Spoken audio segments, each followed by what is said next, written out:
Oh, look at the cute bird. Yeah.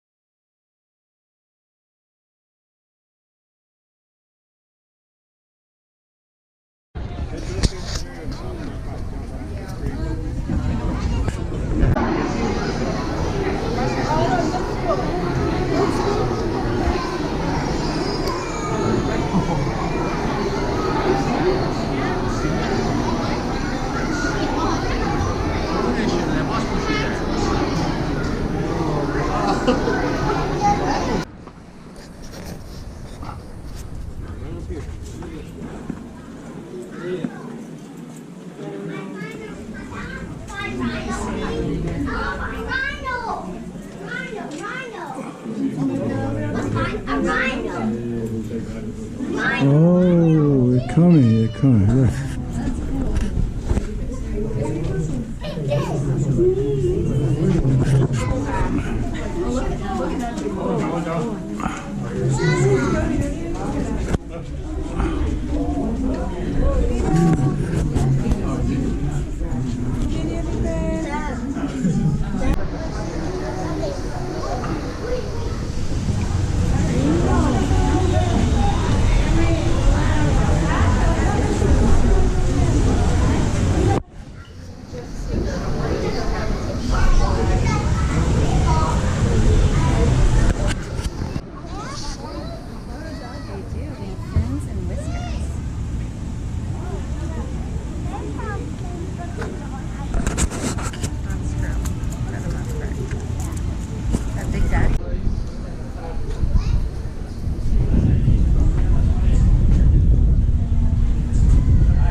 Cartoons always had a blowing whoa.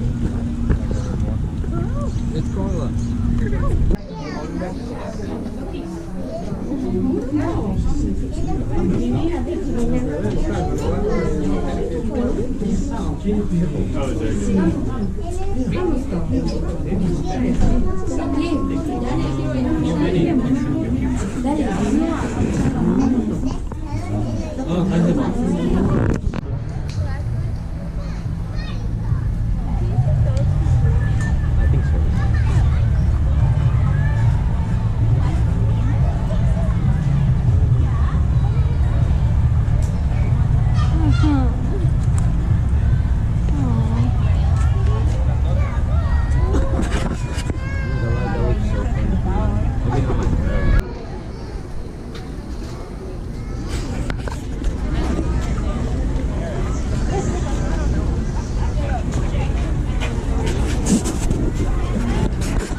Yeah.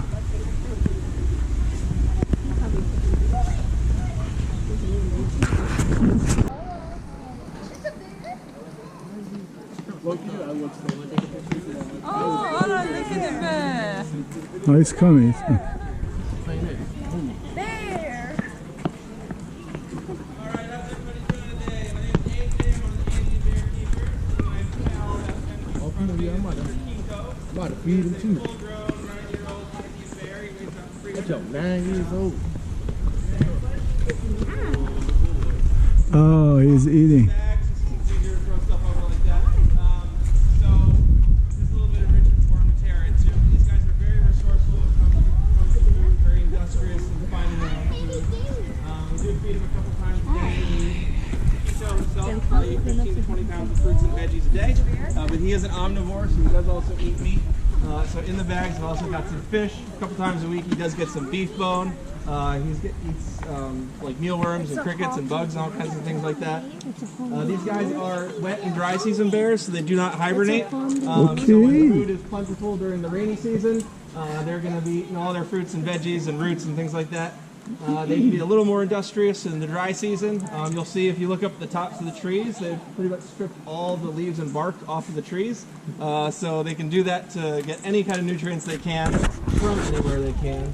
They are quite industrious, good at finding food wherever they are.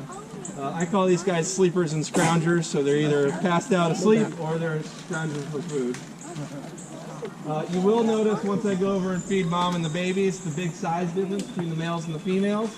Keto, as I just said, is about 350 pounds, whereas mom full grown is about 175. So he's pretty much double her size and weight. Oh, good boy. Next one, buddy.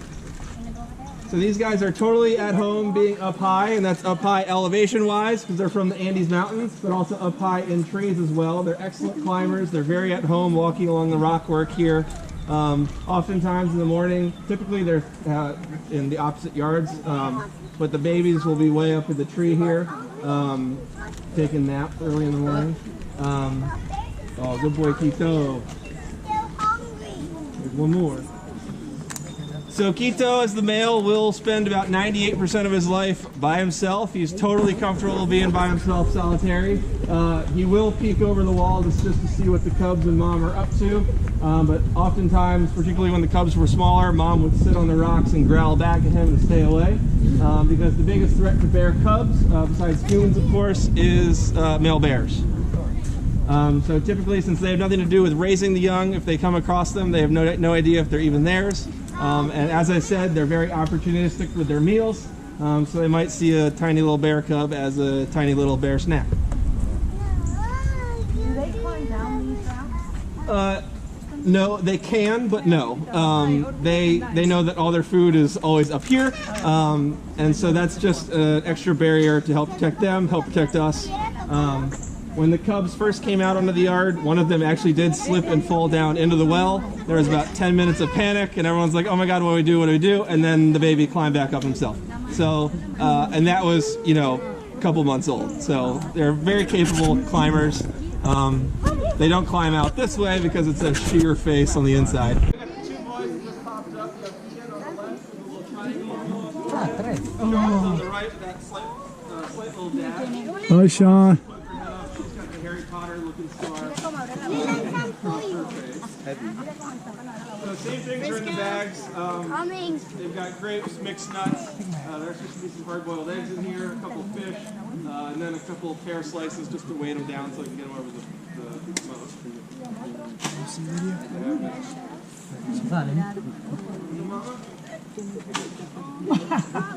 Right to you. Do you have practice? It does twice a day, every day. Should be okay at it. There you go. So like I said, Mama is full grown at 175 pounds, so she's only half the size of Papa Bear over there. Which means the two male cubs in the next year and a half to 2 years are going to end up being as big as Quito over there. So basically they're going to double in size in the next year and a half. They are still nursing. Mom still does let them nurse. When the time comes where Mom says no more, that's when typically in the wild they would go their own ways. So we do already have a plan in place. We do have 2 institutions lined up already to take the cubs whenever Mom says enough is enough. I know for a fact, oh, we got a fish. I know for a fact that one of them already has a girlfriend waiting for him. So that's nice. And then once they do get shipped out, then we'll wait to get another breeding recommendation. And if we do, we'll put Mom and Dad back together again. So typically in the wild, we'll stay with Mom for 1.5 to 2 years. These guys just hit the 1.5 mark. So we're basically playing it day by day for when she might say, yeah, get away from me. But these are her first cubs, so we have no baseline for how long that might be. So we're on Mom's timeline right now. I did see them both nursing this morning in the yard. So at least for today, we're good. I'm sorry? So they're just shy of her. They're probably about 130, 140. I would say probably in the next 2 months, they're going to catch right up to her. So yeah, they're obviously not as much as they did when they were younger, but still not.